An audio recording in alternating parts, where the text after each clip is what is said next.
Evangelio de Marcos, capítulo 11, como decía el pastor, versículo 15 en adelante. Y estamos todos de pie, así que, amén. Leemos. Vinieron pues a Jerusalén, y entrando Jesús en el templo, comenzó a echar fuera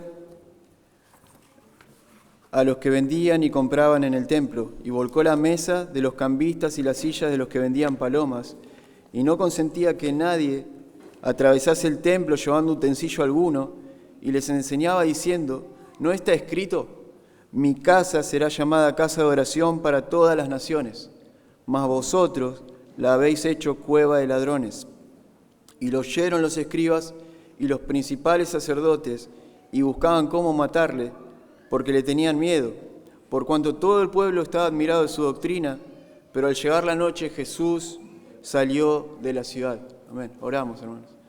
Padre, te damos gracias por tu palabra. Te damos gracias, Señor, por tu misericordia para con nosotros, que siendo aún pecadores, Señor, diste a tu Hijo Jesús para darnos salvación. Gracias por permitirnos cantarte, por permitirnos adorarte, Señor, sabiendo que son medios de gracia para que tu iglesia, Señor, exprese palabras a ti de corazón y lo hacemos con todo el regocijo y el gozo que merece, Señor, la gloria a tu nombre. Te damos gracias, Señor, y te pido que me asistas en esta predicación, sabiendo que no soy capaz, Señor, pero que tu Espíritu Santo, Señor, guía nuestras vidas para hacerlo. En el nombre de Jesús te damos gracias. Amén. Amén, hermano. Puede tomar asiento, si así lo quiere. Como siempre, hermano, le traigo el contexto, un resumen de lo que se vio en capítulos anteriores o en versículos anteriores. En el contexto anterior a nuestro versículo de este día pudimos escuchar acerca de la maldición de la higuera sin fruto, la cual el Señor Jesús maldijo porque no encontró en ella para saciar su hambre. Así como nuestro hermano César nos comentaba, esta es probablemente una de las representaciones más claras del estado en que se encontraba la nación de Israel, que no tenía fruto de arrepentimiento y que no había reconocido el tiempo de la venida del Mesías. Esta generación también había sido advertida por Juan el Bautista, que explícitamente le llamaba a hacer frutos de arrepentimiento, y por el mismo Hijo de Dios, nuestro Señor Jesucristo, que también les hablaba de volverse a Dios en arrepentimiento y fe. Es así que ellos, el pueblo judío, el cual nos dice Juan en su Evangelio, no recibieron a Jesús. Y Juan nos dice: a lo suyo vino y los suyos no le recibieron. De la misma manera que la higuera no dio fruto para que el Señor comiera, de esa misma manera Israel no se arrepintió de sus pecados. Por supuesto, todo esto había sido también determinado por Dios para que así sucediera, porque Dios tiene propósitos eternos. Como dice el apóstol Pablo, a Israel le ocurrió endurecimiento en parte, pero luego todo Israel será salvo, hablando de personas elegidas del pueblo de Israel. Pero así que luego de ver esta acción de Jesús sobre la higuera sin fruto, Marcos pasa a otro evento, a otro suceso, y se dispone a hablar acerca de la purificación por segunda vez del templo de Jerusalén. Nos dice el versículo 15: vinieron pues a Jerusalén, y entrando Jesús en el templo, comenzó a echar fuera a los que vendían y compraban en el templo, y volcó las mesas de los cambistas y las sillas de los que vendían palomas. Y el 16: y no consentía que nadie atravesase el templo llevando utensilio alguno. Como decía, no es la primera vez que el Señor purifica el templo. Esta es la segunda vez que Él lo hace. La primera vez Él lo hizo al comienzo de su ministerio, 3 años antes, y nos relata el apóstol Juan este suceso. Si usted lo quiere buscar, así me acompaña en la lectura. Juan capítulo 2, solamente vamos a leer 2 versículos.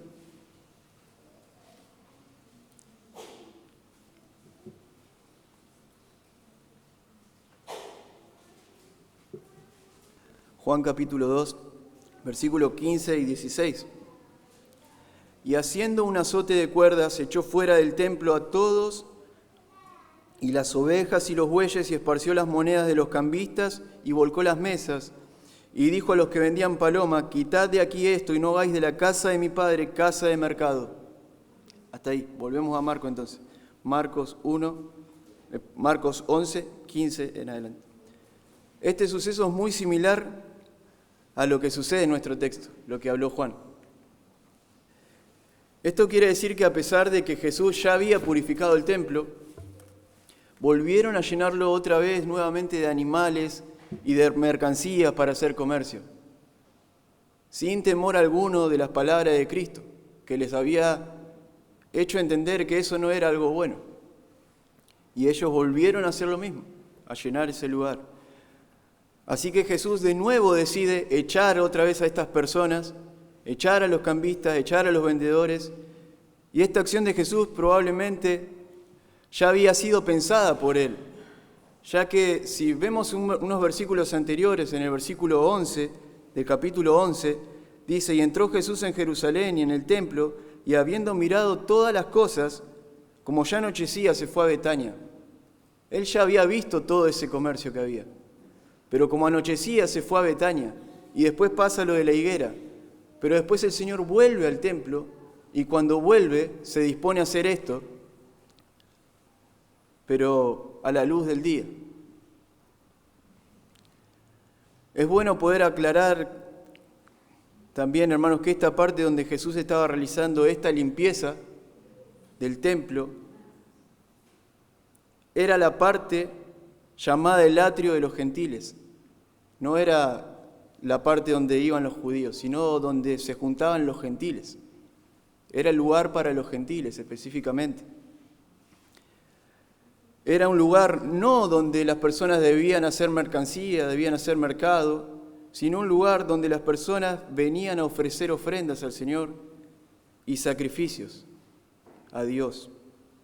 Sin embargo, esta parte seguía siendo una parte fundamental del templo de Dios.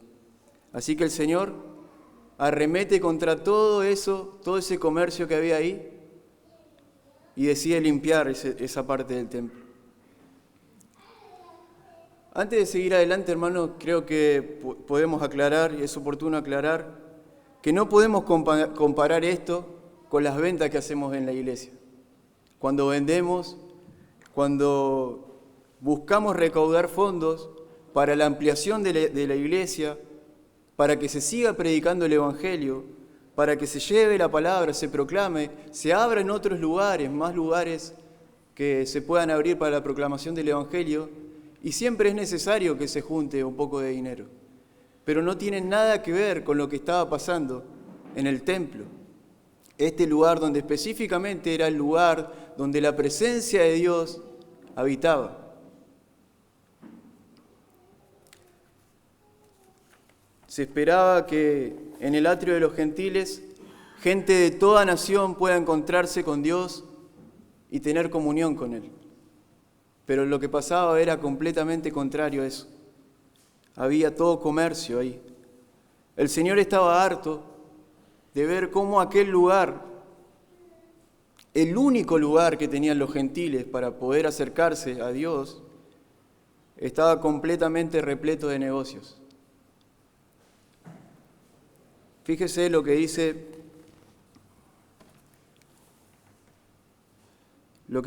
el versículo 17. ¿No está escrito: mi casa será llamada casa de oración para todas las naciones? Eso era lo que le preocupaba al Señor, que la casa de Él era casa de oración para todo el mundo, para todas las naciones. Pero en el lugar donde había un lugar para las naciones, habían hecho comercio y no había lugar para la adoración a Dios. Muy lamentable. También podemos comprender, hermanos, que Jesús aún estaba en el antiguo pacto y debía cumplir además con las profecías que hablaban los profetas acerca de Él. De ahí es que los discípulos recuerdan Cuando él empezó a hacer estas cosas, la palabra que dice, el celo de tu casa me consume. Esto lo encontramos en el Salmo 69, versículo 9. Y se los leo, dice, el celo por tu casa me consume, sobre mí han recaído los insultos de tus detractores. Pero la raíz del enojo de Jesús era por el hecho de que estaban lucrando con la fe de las personas por ganancia deshonesta. El templo, donde era el lugar para orar y para encontrarse con Dios, estaba siendo corrompido por una falsa religión. De la misma manera que la higuera no daba fruto, que Israel no daba fruto de arrepentimiento, en este templo estaban predicando una falsa religión, algo que no daba fruto. Es entonces que podemos decir que él estaba enojado por la falsa religión. Y como dije, así como Israel no dio fruto, la religión de estas personas tampoco daba fruto. Podemos decir, hermanos, que la consecuencia de una falsa religión es que no produce fruto. No produce fruto. Cantidades de sacrificios se llevaban a cabo en aquel lugar, pero nadie allí podía ver que Jesús era el verdadero y único sacrificio que aplacaría la ira de Dios. Todos estaban ciegos a la vista de Jesús. Lo veían como alguien más, pero Él no era alguien más. Él era el Señor, el Salvador, el único sacrificio que Dios el Padre aceptaría. Y ahí ellos estaban corriendo su mirada, mirando para otro lado. Así como hoy en día también podemos ver este falso evangelio de la prosperidad, donde las personas pierden de vista lo más importante, que es su relación con Dios a través de la vida de Cristo en ellos, por seguir riquezas, por seguir deseos materiales. En este contexto también las personas estaban corriendo la vista de Dios al observar de una forma incorrecta los principios bíblicos, dejando de lado la realidad de lo que Dios verdaderamente demandaba de ellos, que eran frutos dignos de arrepentimiento. Pero era imposible que ellos den frutos dignos de arrepentimiento porque estaban siendo guiados por falsos maestros, por escribas, por fariseos, por una falsa religión. Pero cuando nosotros somos expuestos a la palabra de Dios verdadera, vamos a empezar a dar fruto. Si somos expuestos a la verdadera religión, al verdadero camino, como dice el apóstol Santiago, vamos a empezar a dar fruto. Les enseñaba diciendo, ¿no está escrito, mi casa será llamada casa de oración para todas las naciones? Mas vosotros la habéis hecho cueva de ladrones. Esta pregunta del Señor pide una respuesta de respeto hacia la casa de Dios. ¿No está escrito, mi casa será llamada casa de oración, pero vosotros la habéis hecho cueva de ladrones? El Señor ha dejado claro que lo que ellos habían hecho con el templo sagrado era corromperlo, dándole un aspecto de cueva de ladrones, es decir, un lugar donde los ladrones buscan refugio, luego de cometer sus robos.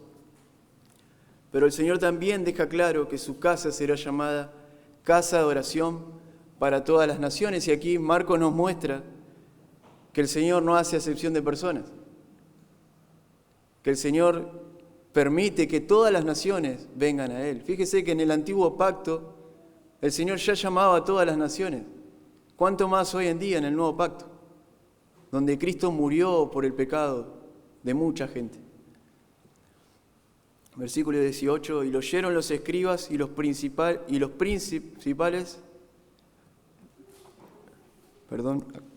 lo voy a leer en la Biblia, y lo oyeron los escribas y los principales sacerdotes y buscaban cómo matarle porque le tenían miedo, por cuanto todo el pueblo está admirado de su doctrina. Mas como fue tarde, Jesús salió de la ciudad. Por último, Marcos nos dice que los escribas y los principales sacerdotes buscaban cómo matarle porque le tenían miedo, ya que la gente estaba admirada de su doctrina. Pero Mateo nos dice algo muy peculiar también, que mientras Jesús afirmaba estas cosas, personas con distintas enfermedades se acercaban y eran sanadas por el Señor. Mientras Él estaba explicando estas cosas, venían personas con enfermedades y el Señor tocaba a esas personas y esas personas eran sanadas. ¿Por qué explicar esto? Porque al estas personas ser sanadas, las palabras de Jesús tenían más peso y más autoridad. Así que la gente se admiraba de la doctrina de nuestro Señor Jesucristo. Pero resulta que también había otras personas que no se admiraban de su doctrina, que le tenían celo, que le tenían envidia, que querían matarlo, pero dice porque le tenían miedo. Le tenían miedo. Y estos eran los escribas y los principales sacerdotes. Eran los principales y le tenían miedo al Señor. Por supuesto, las palabras de nuestro Señor son las palabras del mismo Dios. Dice, procuraban cómo matarle, porque le tenían miedo. Este saneamiento de los escribas y de los principales sacerdotes era debido a su falsa religiosidad. Ellos estaban siendo descubiertos por el Señor. Ahora, hermanos, nosotros vemos la actitud de los escribas, de los principales, quienes decían amar a Dios, se vestían de una manera tan bien, tan agradable. Cuando uno lo veía, decía, estas personas tienen a Dios. Pero a pesar de que decían amar a Dios, ellos odiaban a Dios. Ellos deseaban matar al Hijo de Dios. No lo amaban. Deseaban matarlo. Además de esto, nosotros podemos ver que el templo al cual el Señor quería que sea limpio estaba contaminado de esa manera porque ellos lo habían permitido. Si ellos eran los líderes en el templo, los que manejaban todo. Pero también fijémonos que lo que Jesús hace es derribar todo lo que no es agradable a los ojos de Dios. Y dejar claro que el templo de Dios es un templo santo. Así hace el Señor muchas veces en nuestras vidas. Él viene y derriba todo lo que no es agradable en nuestra vida, para levantar una persona nueva, para levantar un nuevo ser, para darnos nueva vida. Y no solamente que derriba, sino que nos mata, porque estamos muertos en nuestros delitos y pecados, pero nos da vida. ¿Por qué digo que nos mata? Porque en el sentido de que Él nos hace ver que estamos muertos. A través de la predicación del Evangelio podemos comprender, cuando no somos salvos aún, que estamos muertos en delitos y pecados. Y eso es de la única manera que lo comprendemos, es porque el Espíritu Santo está haciendo una obra en nosotros y mostrándonos que estamos muertos. Pero el Señor derriba siempre todas nuestras cosas que son contrarias a Cristo, para formarnos a la imagen de Cristo. Así hace el Señor muchas veces con nosotros. Viene, derriba, desarma, destruye, con el fin de levantar un mejor edificio, una mejor casa, para la gloria de su nombre. Mientras preparaba este texto, hermano, me recordaba el Evangelio y cuántas veces nosotros hemos cometido pecado tras pecado, transgresión tras transgresión, ensuciando nuestras vidas, ensuciando el verdadero templo, el templo de Cristo, el cual somos cada uno de nosotros. Porque ahora Dios no habita en templo hecho de mano. Y en el antiguo pacto, quizás Dios se presentaba en el templo, pero Él mismo en el antiguo pacto dice, no habito en templo hecho de mano, por mano de hombre. Pero hoy nosotros somos el templo de Cristo.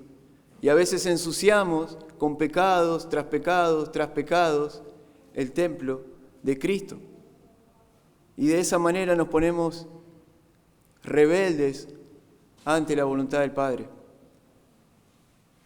Pero, hermano, el Señor va a limpiar y va a empezar a sacarnos a través del proceso de la santificación nuestros pecados.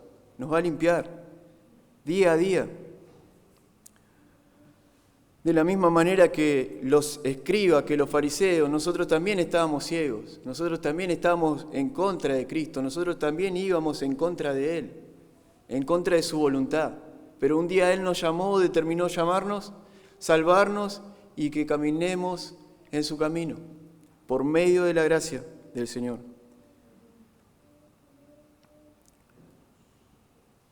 Estábamos así como ellos, ciegos de no poder ver que estaban luchando contra Dios. No solo estaban luchando contra un hombre, sino que luchaban contra Dios mismo. Pero Jesús, aquel hombre sin pecado, decidió convertirse en pecado y llevar hacia el santo templo que es su cuerpo, nuestras transgresiones, nuestras maldades, para Él ser golpeado por la ira de Dios y morir en nuestro lugar.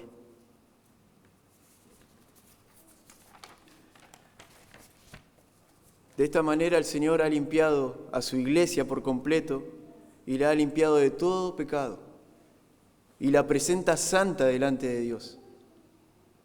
Por eso, como hablábamos ayer en Merlo, hermano, si tú estás confiando en ti mismo, es hora de que abandones esa confianza en ti y empieces a depositar toda tu confianza en nuestro Señor Jesucristo.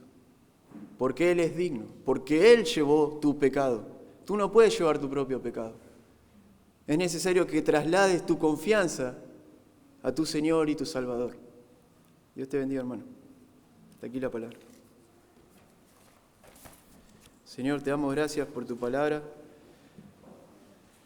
porque eres bueno, Señor. Para siempre es tu misericordia y